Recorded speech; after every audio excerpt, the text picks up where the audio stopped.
Buenas tardes. That's my Spanish. I've just been to Spanish school for a week. I know more, but that's, how you greet people in the afternoon. You say buenas tardes, though it is creeping into evening, so I might just also say buenas noches, just to cover myself, because I'm not quite sure when I'm meant to switch between the two. It's not 6 p.m, I don't think. I think it's a bit later. Maybe. Who knows? I've read it's 8 p.m, but that's ridiculously late according to me, so I'm just going to rock with, I'll say both. I'm really tired. I've just got here, and here is Medellin. I got a coach from Cartagena. The coach took 13 hours. It was meant to take 12, so only being 1 hour late actually is really not bad, and also it was in my benefit anyway. The coach arrived at 7:30 a.m. rather than 6:30 a.m, so I was hoping it would be a bit late, because it's easier to check into a hostel at 9 or 8:30 than it is at like 7:30 or something. So I'm so tired. It is annoying how tired I am. Look at these bags. Crazy. Cartagena, lovely. But I won't talk to you about that. I'm going to talk to you about the desert. So as you know, the last video I made was based in Guajira, which is up north in Colombia. Guajira I like. It's very small. It's so small it doesn't have any chain supermarkets. It only has like independently run supermarkets, family run supermarkets. I liked it. Some people said it was boring, nothing to do, but the beach was beautiful, as I told you in the previous video.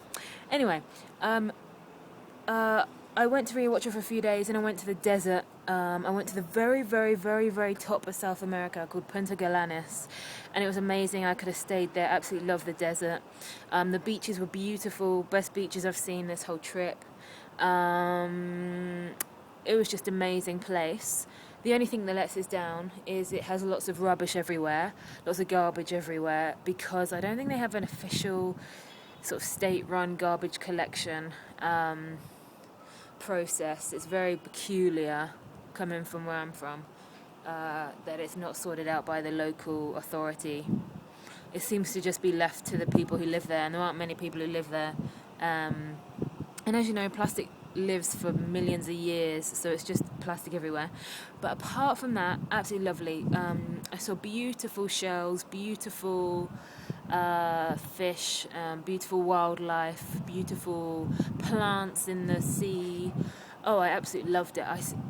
We went to probably 2 or 3 beaches every day, and at every beach I would maybe go in the sea for 10 minutes, if that, but then I would just spend the rest of the time walking along the beach exploring. Everyone else would like read books and sunbathe and swim. There was someone else who explored, but exploring is my thing, so I explored and I loved it. I could have stayed there longer, but anyway, I went back. The trip back from the desert to Guajira was actually really interesting. It was meant to take 6 hours, but took 11. So we were meant to get back at maybe 6 p.m, but we didn't arrive back till at 1 a.m. Reason being, there was a short rainstorm. I'd say it was 20 minutes max. But that rainstorm had a huge impact on the environment. I think the desert, they were saying it only has rain 3 months per year, and it was just beginning. The rainy season was just beginning. So the desert environment isn't used to the rain, and when rain happens it reacts quite severely, and by that I mean flash rivers crop up and the land becomes very muddy. So we actually flooded our engine twice. We got stuck in mud twice. We had to wait for one really big river to decrease in volume and velocity, and when I say wait, I think we waited about an hour and a half, maybe 2 hours, and it was night, like the sun had set. What was really nice is though, and what reassured me that we were going to be fine, is that the locals who were stuck, there was probably about 5 to 6 cars stuck and about 10 motorbikes stuck, waiting for this river to go down. what reassured me is that they all just took it in their stride. They weren't worried. Someone got out an accordion and started playing the accordion. Two old men stripped down to their underwear, which was confident because there were lots of witnesses. Like, everyone was just watching these two old guys. They waded across the river and then started to dislodge all the loose mud so that when the river went down, the cars could get across quicker. Anyway, after about an hour and a half, the car started going across. The first car went across and then we went across, and unfortunately we got stuck in the mud, and we got stuck for about an hour because they had to dig the car out of the mud. Now, one thing about the desert that's very interesting is there's this thing called candy tax. At random points along the roads, and when I say roads, they are no more than tracks in the sand. The sand is solid though, it's not soft sand. So there are tracks in the sort of soil, I guess you could call it soil, sandy soil stuff. And you just follow those. But every so often you'll come across a barrier, and it will be some string that some children or some adults... Oh, I've got a message on my phone. It'll be string that some children or adults have strung across the road, and they won't let you pass unless you give them candy. So it's called candy tax. And you pretty much have to pay them, otherwise they won't put the rope down. So we had candy and we'd hand it out every time. I didn't mind handing it out to the kids. I thought it was a bit odd when adults were asking us for candy. But each to their own, that's the way they roll. It's direct, I guess they're not getting handouts from their local authorities, so they are just directly getting them from the people who visit their neighborhood, I guess. Anyway, I need to tell you that because of the thing I'm about to tell you now. So, our car gets stuck in the river, and all these people start flooding to our car to help dig us out. And I jokingly say, no, don't dig us out. We don't have enough candy for everyone. Because we had run out of candy. Like, we'd paid so much candy tax, we'd gone through 2 bags of candy. So that was that. And my friends are, oh no, they're so kind, so helpful, they're just digging us out, it's fine, no problem. So an hour goes by, we're just waiting, we don't help. Nobody asked us to help. I didn't feel like offering to help. I'll be honest, I was dehydrated. I hadn't had any water in like 6 hours because I hadn't anticipated this delay. I hadn't been prepared for the delay. Usually I am prepared, but I wasn't for this. Anyway, making a long story shorter, we get out of the mud, our car drives forward, and then people ask for money. And they asked for, I think it was 40,000 pesos, which is not actually a lot of money. It's only £12. But it was interesting that nothing is free over there. You get candy tax, and if people are looking like, what would you call it, Samaritans, and helping digging your car out, they're actually going to ask you for money. And that was interesting. And also, at one point, when we were, because we had to get out of the car when they were digging the car out of the mud. We had to get out to lighten the car. And some of the people in the car were trying to walk back to the car once it had driven forward and got out of the mud. And this lady helped them. She shone a torch on the floor to show them the way, because it was completely pitch black.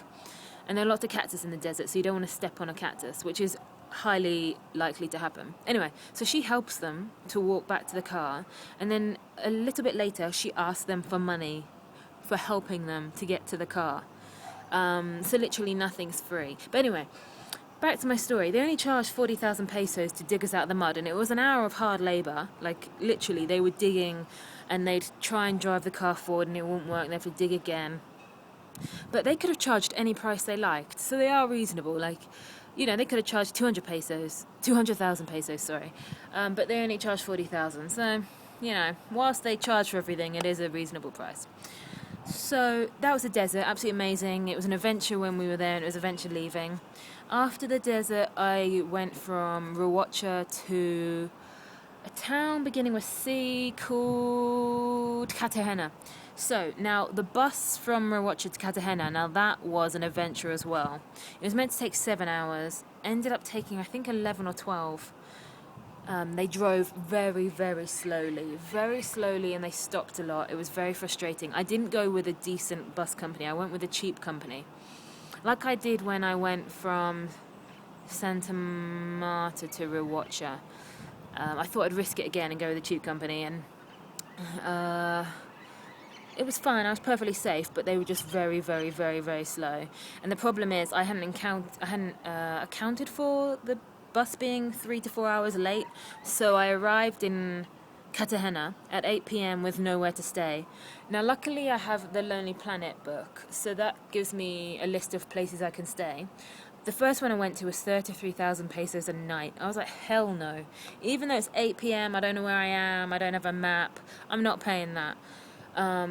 It's probably, I don't know, £15, maybe a bit more, maybe like £16. But that's not the point. It's a complete rip-off. That's why I wasn't paying it.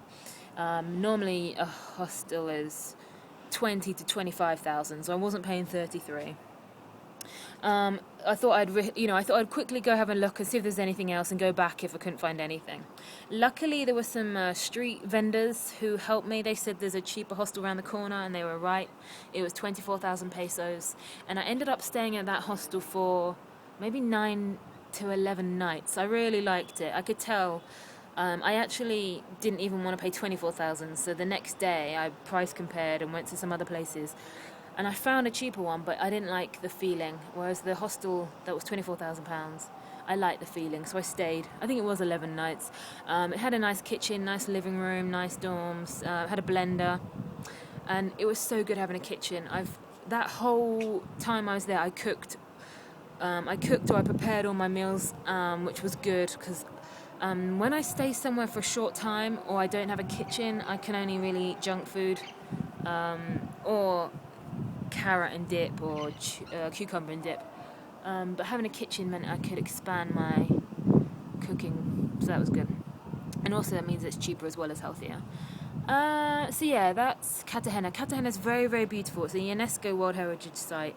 The old city is beautiful anyway, and that's where I was staying, and I liked it a lot. I went to English school there for a week. Spanish school. And I really enjoyed learning Spanish. The teacher didn't have a lot of experience, which was disappointing.